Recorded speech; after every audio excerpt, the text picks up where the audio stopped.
ರೆಮಲ್ ಚಂಡಮಾರುತ ನೂರಾರು ಅವಾಂತರಗಳನ್ನೇ ಸೃಷ್ಟಿ ಮಾಡಿದೆ. ಹರಿಯಾಣದಲ್ಲಿ ಗೋಡೌನ್ಗೆ ಬೆಂಕಿ ಬಿದ್ದು ಅಗ್ನಿ ಅವಘಡ ಸಂಭವಿಸಿದೆ. ಸುದ್ದಿಗಳನ್ನು ನೋಡೋಣ ದೇಶ ವಿದೇಶ ನ್ಯೂಸ್ ಟಾಪ್ ಲೈನ್ನಲ್ಲಿ. ಪಶ್ಚಿಮ ಬಂಗಾಳದ ತೀರಕ್ಕೆ ಅಪ್ಪಳಿಸಿದ ರೆಮಲ್ ಚಂಡಮಾರುತದ ಅಬ್ಬರ ಮುಂದುವರೆದಿದೆ. ಪಶ್ಚಿಮ ಬಂಗಾಳ ಕರಾವಳಿ ಪ್ರದೇಶ ಸೇರಿದಂತೆ ಹಲವೆಡೆ ಭಾರೀ ಮಳೆಯಾಗ್ತಿದೆ. ಕೋಲ್ಕತ್ತಾ ಸೇರಿದಂತೆ ಹಲವೆಡೆ ಬಿರುಗಾಳಿ ಸಹಿತ ಭಾರೀ ಮಳೆ ಆಗ್ತಿದೆ.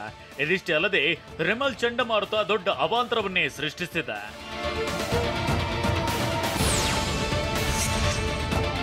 ಬಂಗಾಳ ಕೊಲ್ಲಿಯಲ್ಲಿ ರೆಮಲ್ ಚಂಡಮಾರುತದ ಎಫೆಕ್ಟ್ನಿಂದ ಅಲ್ಲೋಲ ಕಲ್ಲೋಲವೇ ಸೃಷ್ಟಿಯಾಗಿದೆ. ಗಾಳಿ ಮಳೆಯಿಂದ ಮರಗಳು ಧರೆಗುರುಳಿದ್ರೆ ಜನರ ಜೀವನ ಸಂಪೂರ್ಣ ಅಸ್ತವ್ಯಸ್ತವಾಗಿದೆ. ಪಶ್ಚಿಮ ಬಂಗಾಳದ ಕರಾವಳಿ ಪ್ರದೇಶದಲ್ಲಿ ಇದುವರೆಗೂ 6 ಮಂದಿ ಬಲಿಯಾಗಿದ್ದಾರೆ. ಇನ್ನು 29,000ಕ್ಕೂ ಹೆಚ್ಚು ಮನೆಗಳಿಗೆ ಹಾನಿಯಾಗಿದೆ. ಮುಂಜಾಗ್ರತೆಯಾಗಿ 1 ಲಕ್ಷಕ್ಕೂ ಹೆಚ್ಚು ಜನರನ್ನ ಸ್ಥಳಾಂತರ ಮಾಡಲಾಗಿದೆ.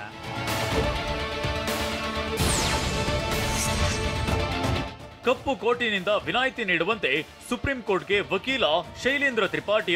ನಿಮ್ಮ ಉಬ್ಬಿದ ರಕ್ತನಾಳಗಳ ಸಮಸ್ಯೆಗೆ ಎವಿಸ್ ಆಸ್ಪತ್ರೆಯಲ್ಲಿ ಕೇವಲ 30 ನಿಮಿಷದ ಲೇಸರ್ ಚಿಕಿತ್ಸೆಯೊಂದಿಗೆ ಮುಕ್ತಿ ಹೊಂದಬಹುದು. ಹೆಚ್ಚಿನ ವಿವರಗಳಿಗಾಗಿ ಸಂಪರ್ಕಿಸಿ 8088837300. ಅರ್ಜಿಯನ್ನ ಸಲ್ಲಿಸಿದ್ದಾರೆ. ಬೇಸಿಗೆಯಲ್ಲಿ ಕಪ್ಪು ಕೋಟು ಧರಿಸಿದ್ರೆ ಆರೋಗ್ಯ ಸಮಸ್ಯೆ ಆಗುತ್ತೆ.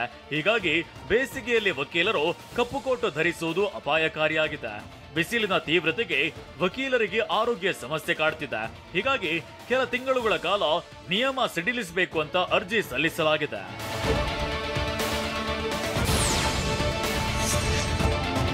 ಪರಮಾತ್ಮ ನನ್ನ ಕಳುಹಿಸಿದ್ದಾನೆಂದು ಮೋದಿ ಹೇಳಿದ್ದಾರೆ. ಯಾಕೆ ಕಳುಹಿಸಿದ್ದಾನೆ ಅಂದ್ರೆ ಚುನಾವಣೆ ನಂತರ ಇಡಿ ಅಧಿಕಾರಿಗಳು ಪ್ರಶ್ನಿಸಲಿದ್ದಾರೆ ಅಂತ ರಾಹುಲ್ ಗಾಂಧಿ ಕಿಡಿಕಾರಿದ್ದಾರೆ. ಅದಾನಿ ಕುರಿತಾಗಿಯೂ ಇಡಿ ಅಧಿಕಾರಿಗಳು ಪ್ರಶ್ನೆ ಮಾಡ್ತಾರೆ. ಪ್ರಧಾನಿ ಮೊದಲು ಉದ್ದುದ್ದ ಭಾಷಣ ಮಾಡೋದು ಬಿಡಬೇಕು ಅಂತ ಕಿಡಿಕಾರಿದ್ರು.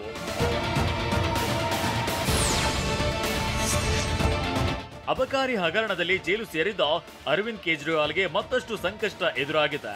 7 ದಿನಗಳ ಕಾಲ ಮಧ್ಯಂತರ ಜಾಮೀನು ವಿಸ್ತರಿಸುವಂತೆ ಸುಪ್ರೀಂ ಕೋರ್ಟ್ಗೆ ಕೇಜ್ರಿವಾಲ್ ಅರ್ಜಿಯನ್ನ ಸಲ್ಲಿಸಿದ್ದಾರೆ.